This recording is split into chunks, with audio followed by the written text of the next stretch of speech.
Unang pagbasa. Pagbasa mula sa Aklat ng Karunungan. Sinabi ng masasama, tambangan natin ang taong matuwid, pagkat hadlang sila sa ating mga balak. Ipinamumuko nila sa atin ang pagsuway sa kautusan, at sinasabing tayo ay nagkasala laban sa ating kaugalian. Ipinamamarali nilang nakikilala nila ang Diyos, at sinasabing sila ay anak ng Panginoon. Sila ang nagbibigay sa atin ng mga problema. Makita lang natin sila ay barisa na tayo, pagkat kaiba ang gawain nila at pamumuhay. Ang palagay nila sa atin ay mababang mababa, at nandidiri sila sa ating gawain. Sinasabi nilang kaligayahan ang wakas ng matuwid, at ipinagmamagaling na sila ay anak ng Diyos. Tingnan natin kung ang salita nila ay magkakatotoo, kung ano ang mangyayari sa kanila pagkamatay nila. Kung ang mga matuwid ay anak na ng Diyos, sila ay tutulungan niya at ililigtas sa mga kaaway.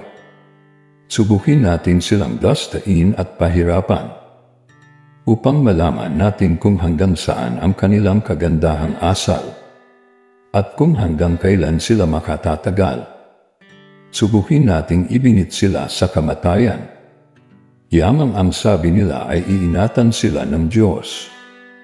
Iyon ang usapan ng masasama, ngunit sila ay nagkakamali, pagkat binubulag sila ng kanilang kasamaan. Hindi nila natalos ang lihim na panukala ng Diyos.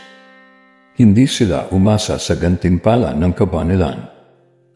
Hindi naisip ang magandang wakas ng malinis na pamumuhay. Ang salita ng Diyos. Salamat sa Diyos. Salmong tugunan. Sa Diyos hindi mabibigo ang mga nasisiphayo. Nililipon ng Diyos yaong masasama, hanggang sa mapawi sa isip ng madla, agad dinirinig daing ng matuwid. Inililigtas sila sa mga panganib. Sa Diyos hindi mabibigo ang mga nasisiphayo. Tumutulong siya sa nasisiphayo. Ang walang pag-asay hindi banibigo. Ang taong matuwid, masuliranin man.